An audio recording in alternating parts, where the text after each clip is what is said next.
Nirbhaya gangrape और murder case के दोषियों का नया पैंतरा।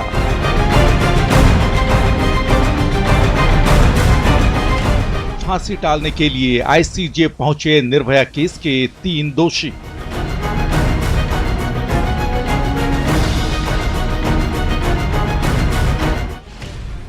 दोषियों के वकील एपी सिंह ने कहा, दुनिया भर के संगठनों ने आईसीजे का दरवाजा खटखटाया।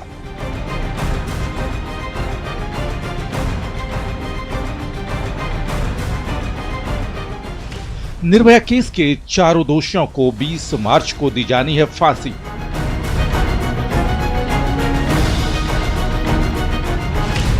दांव पर दांव। नमस्कार, बहुत स्वागत है आपका। प्राइम डिबेट देख रहे हैं आपके साथ मैं जेपी शर्मा। निर्भया मामला ताज़ा दौर में जस्टिस डिलेड की सबसे बड़ी मिसाल बन गया है। ये अगर कहा जाए तो शायद गलत नहीं होगा। कानून की हर चौखट पर मुंह की खाने के बाद भी अभियुक्तों ने कई बार उसी को ठेंगा दिखाया है। 20 मार्च को फांसी की तारीख मुकर्रर हो जाने के बाद माना जा रहा था कि अब चूंकि सभी संभव विकल्प खत्म हो चुके हैं तो 20 मार्च को निर्भया को न्याय मिलेगा। लेकिन अभियुक्तों ने इंटरनेशनल कोर्ट ऑफ जस्टिस का दरवाजा खटखटाकर एक नया पैंतरा खेला है। जानकार बताते हैं कि यह पैंतरा चलने वाला नहीं है, लेकिन ये दांव पर दांव हमारी न्याय व्यवस्था पर एक सवाल तो खड़ा करते ही हैं। हमारी न्याय व्यवस्था कहती है कि देर है अंधेर नहीं है। हमारी न्याय व्यवस्था ये भी कहती है कि 100 अपराधी छूट जाएं पर एक निर्दोष को नहीं सताया जाना चाहिए। और ये निर्दोष को बचाने के लिए बनाए गए कानूनी फिल्टर्स कई बार अपराधियों की ढाल बन जाते हैं। इन सबसे पार पाने का क्या रास्ता हो, अपराधियों की ढिठाई पर लगाम लगाने का क्या तरीका हो, आज प्राइम डिबेट में हम इस पर चर्चा करेंगे। इन सवालों के हवाले से कि क्या ये कानून की पेचीदगियों का मिसयूज है।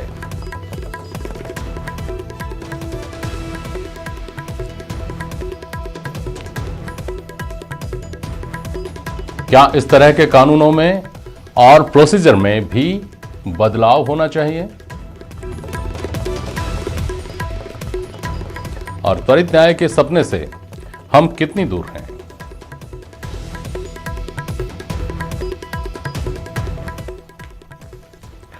हमारे साथ आज प्राइम डिबेट में रिदम कटारिया हैं, लॉ स्कॉलर हैं रिदम, और रतन बिश्नोई जी हैं हमारे साथ। डॉक्टर रतन बिश्नोई एडवोकेट भी हैं, रिटायर्ड ब्यूरोक्रेट भी हैं, और आज इस बहस में हमारे साथ समाजशास्त्री के तौर पर मौजूद हैं। डॉक्टर मीना जैन हैं हमारे साथ। आप भी एडवोकेट हैं और आप सोशल वर्कर के तौर पर इस डिबेट में हैं। बहुत स्वागत है आप सभी का। रिदम, पहले आपके पास आ रहा हूँ और आपसे समझना चाह रहा हूँ कि हिंदुस्तान की शीर्ष अदालत जिस मामले में फैसला सुना चुकी है, जिस मामले में कोई स्टेट्स पार्टी नहीं है, इंडिविजुअल्स पार्टी हैं और राष्ट्रपति मोहर लगा चुके हैं, उस मामले का इंटरनेशनल कोर्ट में जाना, इसको किस तरह से देखेंगे आप? सबसे पहली बात तो यह है कि इंटरनेशनल कोर्ट ऑफ जस्टिस में आर्टिकल 34 और आर्टिकल 36 जो गवर्न करता है उसके जुरिस्डिक्शन को, साफ साफ कहता है कि only states can be the parties, कि नेशंस ही पार्टी हो सकते हैं किसी भी मामले के इंटरनेशनल कोर्ट ऑफ जस्टिस के सामने। तो ये पैंतरा जो पेटिशनर्स ने खेला है, जो कन्विक्ट्स ने खेला है, मेरे को नहीं लगता वो कहीं भी जाके एक्सेप्ट होगा या फिर वहां पे जाके उनका चलेगा वो पैंतरा। ठीक है, लेकिन जिस वजह से उन्होंने अब तक कई दांव खेले हैं, जैसे अलग अलग याचिकाएं लगाना, कभी जेल के अंदर रापसी मारपीट की बात करना, फिर नए सिरे से नीचे से ऊपर तक सारी प्रक्रियाओं का चलना, कम से कम वो उद्देश्य तो, देरी का उद्देश्य तो पूरा होता दिख ही रहा है, या नहीं? देरी का उद्देश्य, क्योंकि हमारी कार्यप्रणाली ऐसी है, जो कानूनी कार्यप्रणाली है, जो कि एक कन्विक्ट को बहुत सारे मौके देती है अपने आप के इनोसेंस को प्रूव करने के, तो वो कार्यप्रणाली को फॉलो करना, ड्यू प्रोसेस ऑफ लॉ जिसे कहते हैं, उसको फॉलो करना, जो कि आर्टिकल 21 में भी लिखा हुआ है और हमारा कॉन्स्टिट्यूशन भी गारंटी करता है, उसको फॉलो करना एक बहुत इंपॉर्टेंट चीज़ है। तो अगर वो देरी भी होती है, बट ऐसा कहा जाता है कि अगर एक बेगुनाह को सजा नहीं होनी चाहिए, चाहे लाख गुनाहगार छूट जाएं, तो वही कार्यप्रणाली का सार है और वही जो फॉलो हो रहा है वही हो रहा है। ठीक है, इस पर आऊँगा मैं वापस। मूल बहस तो इसी बात पर है, लेकिन मीना जी मुझे बताइए कि आज किसी की टिप्पणी आई जो इस पूरे मामले में काफ़ी हद तक निर्भया के पक्ष की तरफ से अलग अलग स्तर पर जो आदमी जूझते रहे हैं, उनमें से किसी की आज टिप्पणी आई कि ये चिढ़ाने जैसा है, ये मजाक उड़ाने जैसा है। क्या आप भी ऐसा महसूस करती हैं? सबसे पहले तो नमस्कार। और बिल्कुल सत्य है कि यह एक चिढ़ाने जैसी ही बात है। मतलब 16 दिसंबर की रात उस महिला के साथ, उस बच्ची के साथ जो हुआ, उस बात से पूरे देश के कानून को बदल कर रख दिया और एक नया कानून पास किया गया। लेकिन उसके बाद भी क्या हुआ, आज 8 साल हो गए, लेकिन कानून व्यवस्था, न्याय प्रणाली हमारी ऐसी है कि कुछ कर ही नहीं पा रहे हैं। आज ही किसी बुद्धिजीवी का एक स्टेटमेंट था कि अगर आप सज़ा में भी इतना लेट करते हैं, अगर किसी सज़ा के अंदर 7-8 साल निकल जाते हैं, तो वो भी अपने आप में एक गुनाह है। तो ये कार्य प्रणाली और हमारी जुडिशरी पे एक गुनाह है कि 8 साल निकलने के बाद भी हम इस केस पर आज तक कुछ नहीं कर पाए और आगे से आगे निरंतर इसमें कुछ ना कुछ गतिविधियां चलती है और हर बार उन्हें फांसी की सज़ा देने के बाद भी उनको बार बार उन्हें माफ़ किया जा रहा है। तो ये एक वाकई बहुत सोचने लायक विचार है कि ये क्या। ठीक है, ठीक है। अब इस पर जो लगातार बहस चलती आई है रतन जी, बहुत अरसा हो गया और अभी लगता नहीं कि इस बहस पर विराम लगेगा।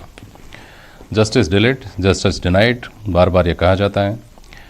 इस को लेकर जो तथ्य है वो ये भी है कि एक निर्दोष को सताया नहीं जाना चाहिए, उसको सज़ा नहीं मिलनी चाहिए। इसके लिए ये तमाम व्यवस्था रची गई है हमारे यहाँ और ये हमारे संविधान का, हमारे कानून का एक खूबसूरत पहलू भी है।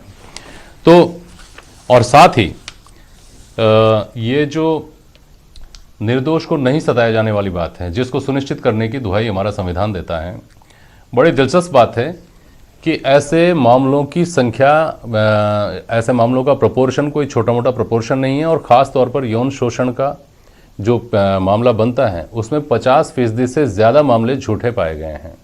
ये जो विरोधाभास है, इसको आप कैसे देखते हैं? शर्मा जी नमस्कार। बहुत रेलेवेंट टॉपिक है और इसमें एक मुद्दा निर्भया कांड केस का जो ये है इंटरनेशनल कोर्ट ऑफ जस्टिस में जाने का, तो रिदम भाई ने बताया कि वो लीगली सस्टेनेबल नहीं है, गलत है। और ये एक पेतरा है कि कैसे इसको मतलब है इसको डिले किया जाए। नंबर 2, एक बहुत बड़ा एक सेफ गार्ड है, legal safe guard, constitutional safe guard है कि निर्दोष को पूरा मौका मिले। हाँ। लेकिन शर्मा जी मेरा ये मानना है कि इस सेफ गार्ड के रहते हुए, सेफ गार्ड के विद इन जो लूप होल्स है उसको हम रोके। हाँ। हम इसको डिनाई नहीं करते हैं, बिकॉज इनोसेंस आपकी फाइनल लास्ट प्रिज्यूम की जाती है, तो हम उस सेफ गार्ड को रखें। लेकिन इसके अंदर जो प्रोसीजरल रैंगलिंग्स है या प्रक्रियात्मक जो डिफेक्ट्स हैं उसको अपन क्योर करें। फॉर एग्जांपल नोटिस सर्व की बात है, तो बहुत बार ऐसा है कि नोटिस देना है लेकिन उस नोटिस को सर्व होने में उसमें कई महीनों लग गए। हाँ। तो आज का टाइम टेक्नोलॉजी का है। आप है उस पार्टीज के ईमेल, उसके नंबर, व्हाट्सएप, उसको लीजिए, एक मैसेज करिए, वो सर्व माना जाए। हाँ। तो ऐसे बहुत सारी केसेस। दूसरी बात है कि तारीख लेना, डिस्कशन में बहुत सारी चीज़ें ऐसी है कि कोर्ट का जो इंफ्रास्ट्रक्चर है इतना प्रॉपर नहीं है।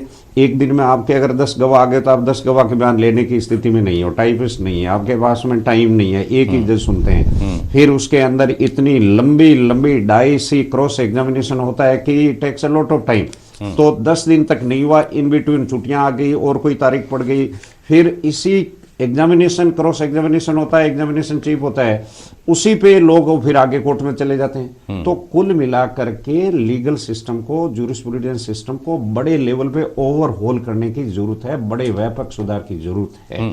ठीक है, मेरा तो मूल सवाल इसके ऊपर है कि हम निर्दोष को बचाने के लिए ही ये सब करते हैं ना, और निर्दोष का जैसा मैंने बताया आपको कि 50% से ज्यादा मामले झूठे हैं। अब वो जब झूठे साबित होंगे तब होंगे, उससे पहले वो आदमी जो बदनामी सफर कर चुका है समाज में, उसका क्या? उसका कुछ भी नहीं है। और जब उसको क्लीन चिट मिलेगी तब कोई फायदा नहीं है उसका, क्योंकि उसका इतना हो हल्ला नहीं होता, उसका इतना प्रचार नहीं होता। जो ज़रूरी बात लगती है यहाँ पर वो ये लगती है, रिदम कटारिया मुझे जवाब दीजिए, आप अभी पढ़ रहे हैं कानून को और इन सब चीज़ों को आप भी समझना चाहते होंगे, आपके जहन में भी सवाल उठते होंगे और आप अपने लोगों से पूछते भी होंगे कि यहाँ क्यों नहीं जिम्मेदारी उस आदमी की तय होनी चाहिए जिसने झूठा केस दायर किया, जिसने झूठा चालान बनाया, जिसने झूठे आरोप लगाए और जो अदालत तक उसको लेकर गया। होती है, वो सारी कार्यप्रणाली में है, बट एक बार जब क्योंकि आज ज़माना सोशल मीडिया का है, क्योंकि आज ज़माना वाइड स्प्रेड मीडिया का है, ग्लोबलाइजेशन का है, जहाँ पे एक न्यूज़ आप सिर्फ एक व्हाट्सएप फॉरवर्ड से किसी की बदनामी या किसी की रेपुटेशन बना सकते हैं। इस ज़माने में ये बहुत ज़्यादा इंपॉर्टेंट हो गया है कि आज क्या कोर्ट्स जो ऐसे झूठे मुकदमे दायर कर रहे हैं या फिर ऐसे जो झूठे मुकदमे चल रहे हैं उन पे क्या एक्शंस लेती हैं, क्योंकि कोर्ट्स के भी जो हाथ हैं वो बंधे हुए हैं कानून से। जब तक कानून नहीं होगा उनके पास, वो नहीं जा सकती है out of their bounds to ऐसे कोई क्रिमिनल्स को या ऐसे कोई मैलिशियस प्रोसिक्यूशंस को प्रोसिक्यूट करने में। ठीक है, रतन जी बोलिए। रतन जी, आप इसमें सर ऐसा है कि रिदम भाई ने बताया, एक लीगल पॉइंट को बताया, मैं कहता हूँ सोशल सिस्टम पे आना पड़ेगा। आपको पॉलिटिकल सिस्टम को देखना पड़ेगा कि विल पावर कितनी है। दूसरा, आपको ये देखना पड़ेगा कि पुलिस सिस्टम इन्वेस्टिगेशन एक बहुत बड़ा पार्ट होता है पूरे इस सिस्टम का, उसमें कितना टाइम होता है, कैसे इन्वेस्टिगेशन होती है, उसको प्रॉपर मॉनिटरिंग करें। तीसरी बात ये होती है कि उसके बाद जो सीनियर ऑफिसर्स हैं वो ये देखें कि किस केस की कितनी ग्रेविटी है, कितना सही गलत है। मेरा ये कहना है कि 100% अकाउंटेबिलिटी, रेस्पॉन्सिबिलिटी फिक्स होनी चाहिए कि आप अगर गलत चालान कर रहे हो तो किस आधार पे गलत हुआ। बिल्कुल ठीक बात है। अभी जो हो रहा है, बीच में आपकी बात में जोड़ रहा हूं, अभी जो हो रहा है वो ये है कि अगर प्ली लेकर जाते हैं आप तो आपकी सुनवाई होती है, तो रिस्पॉन्सिबिलिटी फिक्स होती है। अपनी तरफ से अदालत रिस्पॉन्सिबिलिटी किसी की फिक्स करे, किसी की अकाउंटेबिलिटी तय करे, ये बहुत कम हुआ होगा, बहुत ज्यादा जानकारी में नहीं आता। रतन जी। हाँ, कम होता है। हालांकि इसमें एक सेक्शन है कि उसके अंदर कोर्ट कोग्निजेंस ले सकते हैं, लेकिन वो कोग्निजेंस लेने में भी शर्मा जी वापस उतनी लंबी प्रक्रिया, तब तक वो जो डिफॉल्टर एरेटिक ऑफिसर है वो रिटायर हो गया, उसको कोई बिगड़ने वाली चीज उसको लगती नहीं है। तो इसीलिए नॉट ओनली डाउरी केसेस के अंदर सर अपने एनसीआरबी की रिपोर्ट है, ये 70% केसेस झूठे निकले। बहुत सारी ऐसी प्रक्रियात्मक चीजें हैं जो हमें इन्वेस्टिगेशन से लेके कोर्ट तक और सिस्टम, सोशल सिस्टम तक हमको उसको ले जानी पड़ेगी। दूसरी बात ये होती है कि अपने यहाँ पे मेरा तो एक सुझाव भी रहा है, मूव कोर्ट में मैंने सुझाव दिया था कि इवन कोर्ट के लेवल पे जब चालान आता है तो कोर्ट प्राइमा फेसी उसको देख लें कि इसके अंदर जितने एक्यूज्ड बताए गए हैं, जितना देखा, क्या उसको शॉर्ट हो सकता है, क्या चीजें उसमें हो सकती है, उसको उस लेवल पे भी देखने की बात है। फिर एक और अपने ऑनरेबल सुप्रीम कोर्ट ने, और खास करके लेट 90s के अंदर है, आपके PIL का एक कंसेप्ट आया, उसके अंदर ये भी बात आई गई है कि प्री कोर्ट लिटिगेशन का एक सेल मैकेनिज्म ऐसा डेवलप किया गया है भी कि उसके अंदर बैठ के हम बात करें कि except heinous crimes, no doubt ये हीनियस क्राइम है, लेकिन बहुत सारे केसेस जो ऐसे हैं जिनको प्री कोर्ट हम उसको सेटल कर सकते हैं। ये मैं इसलिए कह रहा हूं कि अगर ऐसे केसेस जो कोर्ट का टाइम खराब करते हैं, अगर वो केसेस पहले डिसाइड हो गए या उनको पहले स्टेज पे कर दिया तो फिर बड़े हीनियस क्राइम के लिए कोर्ट को टाइम रह जाएगा। सर, अपने दिक्कत यह है कि बड़े इंपॉर्टेंट केसेस के लिए, बड़े अर्जेंट केसेस के लिए टाइम ही नहीं है। आखिर में 24 घंटे, उस 24 घंटे का अपना टाइम है, शेड्यूल है। तो बहुत सारे गलत केसेस, दूसरे केसेस, वेक्सियस केसेस, फ्रीवुलस केसेस जिसको कहते हैं, मैथमेन केसेस, जो उसका टाइम खा लेते हैं। तो हमको, मेरा ये पहले भी मैंने कहा सर कि इसके लिए हम एक बहुत बड़े लेवल पे एक ओवरहॉल, जिसको ये कहते हैं दोबारा नया सिस्टम से अपन 20 बार है, इतनी बहस करते हैं, इतने टाइम जायज करते हैं। पार्लियामेंट से मेरा रिक्वेस्ट है कि वो बैठ करके एक नया कानून बनाए। अंग्रेजों के टाइम बनाए हुए उस कानून के अंदर अच्छी बात है, लेकिन उस कानून के अंदर भी आज टेक्नोलॉजिकल चेंजेस के हिसाब से नई बातें डाले ताकि डिले खत्म हो जाए। सर, कानून बनाए, लेकिन कानून के तोड़ने पर, जिसको हम अपराध कहते हैं, वहां से जो श्रृंखला शुरू होती है वो अदालत के दर पर ही पहुंचती है अल्टीमेटली। और स्थिति यह है कि हमारे हाई कोर्ट्स खाली पड़े हुए हैं, हाई कोर्ट्स में जजेस नहीं है, लोअर कोर्ट्स की तो बात छोड़ दीजिए। तो मुझे लगता है कि ये एक ऐसा युद्ध है जिसमें आपको सब मोर्चों पे एक साथ लड़ना है। इस पर कई बार बहस हो चुकी है। मीना जी, आप वकील भी हैं, मुझे समझाइए कि जब पिछले दिनों में हैदराबाद में एक मामला हुआ, एनकाउंटर हुआ, और जो आरोपी थे, हम उनको दोषी नहीं कह सकते, उनको एनकाउंटर में वो मारे गए, और ये कहने वाला देश का एक बहुत बड़ा तबका था कि अच्छा हुआ, ये मॉडल ही कारगर है, यही अपनाया जाना चाहिए, जो उपलब्ध परिस्थितियां हैं उसमें इससे बेहतर कुछ नहीं हो सकता। जब ऐसा होता है जो आज हम जिस पर चर्चा कर रहे हैं, तो जो हामी हैं हैदराबाद जैसी घटनाओं के, उनके ऊपर सवाल खड़े करने के लिए बहुत कुछ नहीं रह जाता है। लगता है कि उनके सामने हथियार डालने पड़ेंगे। वास्तव में यही तरीका बचता है क्या? ऐसा लगता है? देखिए, ऐसा नहीं है कि यही एक तरीका बचता है, उसमें भी पता नहीं क्या झूठ था या क्या सच था, पता नहीं। पर जो हमारी कानून व्यवस्था है वो इतनी लचर व्यवस्था है। और मैं इसी केस की बात करूंगी कि निर्भया केस जो सबके सामने एक सत्य के तौर पे उभरा था, सबको पता था उसमें क्या हुआ था।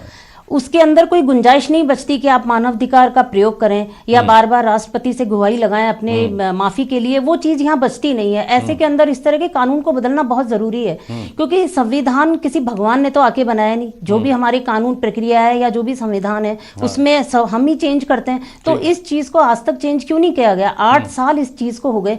और आप देखिए निर्भया केस में उस लड़की के साथ उसको किस तरह से उसका रेप किया गया था। 4-5 वो लड़के थे और उन्होंने उसके गुप्तांगों को निकालकर बाहर सड़क पे फेंका था। आप सोचिए इसमें क्या गुंजाइश बचती है सच और झूठ की? कोई गुंजाइश थी ही नहीं। उसके बाद भी आज इतना टाइम लगना, ये मेरी समझ में तो बिल्कुल ऐसा है कि ये कौन सी कानून व्यवस्था है कि जहां बार बार आप मानवाधिकार का प्रयोग करते हैं। उस समय मानवाधिकार कहां गया था जब उस बच्ची के साथ ऐसा हो रहा था? आज अगर ये लोग मानवाधिकार का प्रयोग करके बार बार अपने आप को बचाने की कोशिश कर रहे हैं तो उस बच्चे का भी तो मानवाधिकार था, वो कहाँ गया था? मैं इसी बात पे कहूंगी कि मेरे लिए तो ये मतलब जब भी मेरे निर्भया की बात आती है तो मेरा मतलब मैं अपने आप सोचने में मजबूर हो जाती हूँ कि हम कहाँ महिला सशक्तिकरण की बात कर रहे हैं, कहाँ हम वुमन पावर का इतना ढिंडोरा पीटते हैं या बेटी बचाओ बेटी पढ़ाओ की बात करते हैं। बेटी बच भी गई, बेटी पढ़ भी गई, लेकिन अब ये क्या हो रहा है? ठीक बात। रिदम कटारिया, मानवाधिकारों की बात अभी तो बहुत ही छोटे स्तर पर आई है। जब ये होगा, अगर ये ऐसा कुछ होता है तो बहुत बेहतर तरीके से हम अंदाजा लगा सकते हैं कितने बड़े पैमाने पर मानवाधिकार के पैरोकार आएंगे सामने, जो ये कहेंगे कि इससे कोई फर्क नहीं पड़ता, दुनिया भर का अनुभव इसको लेकर अच्छा नहीं रहा। दुनिया भर में क्या अनुभव रहा है, थोड़ा सा शेयर करेंगे हमारे साथ? जी सर, सो दुनिया भर में अनुभव, जो ग्लोबल ट्रेंड की बात करते हैं, जब बात आती है डेथ पेनल्टी पे स्पेशली, क्योंकि यहाँ पे death penalty is in question, तो डेथ पेनल्टी का जो ग्लोबल ट्रेंड रहा है वो बहुत ही अलार्मिंग है। और मोस्ट ऑफ द देशों ने 160 countries as of today has abolished death penalty, जो कि डेथ पेनल्टी के अलार्मिंग सिचुएशंस है जहाँ पे जो कर भी रही है कंट्रीज, जो अलाउ करती हैं, जैसे सबसे बड़ी एग्जीक्यूशनर्स में आते हैं चाइना, ईरान, यूएस, उन सब ने भी अपने डेथ पेनल्टी के केसेस को ड्रास्टिकली रिड्यूस किया है over the years. And India being a signatory to the ICCPR, जो कि एक वर्ल्ड ट्रीटी है, और इंडियन कॉन्स्टिट्यूशन भी बात करता है कि ट्रीटीज का सम्मान किया जाए, इंटरनेशनल ट्रीटीज का सम्मान किया जाए। हम एक ट्रीटी रैटिफाई करने के नाते हमारा ये कर्तव्य बनता है कि हम उसको भी अबॉलिश करें, डेथ पेनल्टी को। ठीक है रतन जी। सर, इसमें एक मुद्दा ये आएगा कि इसको बैलेंस करना पड़ेगा। ठीक है, बैलेंस ये करना पड़ेगा कि बहुत सारे देशों के अंदर है फांसी को रोकने की बात आ गई, लेकिन हम ये कहना चाहते हैं कि हमारा सोशल सेटअप किस तरह से ये क्राइम दे रहा है। जैसे इराक, ईरान है, वहाँ पे प्रॉम्प्ट एक्शन होता है, प्रॉम्प्ट डिसीजन होता है। समय कम है, मैं आपसे ये समझना चाह रहा हूँ, आपका अनुभव एक सिटीजन के तौर पर भी आपका लंबा अनुभव है, प्रशासनिक अधिकारी के तौर पर भी अनुभव है। निर्भया का जो मामला आया था उससे पहले भी कानून था, लेकिन कानून में तब्दीली की गई। इतना हीनियस ये क्राइम था, इतना लोमहर्षक वारदात थी कि कानून में तब्दीली की गई उसके लिए। लेकिन कानून में तब्दीली कोई फायदा नहीं दे पाई, चूंकि प्रोसीजर फोका वो था।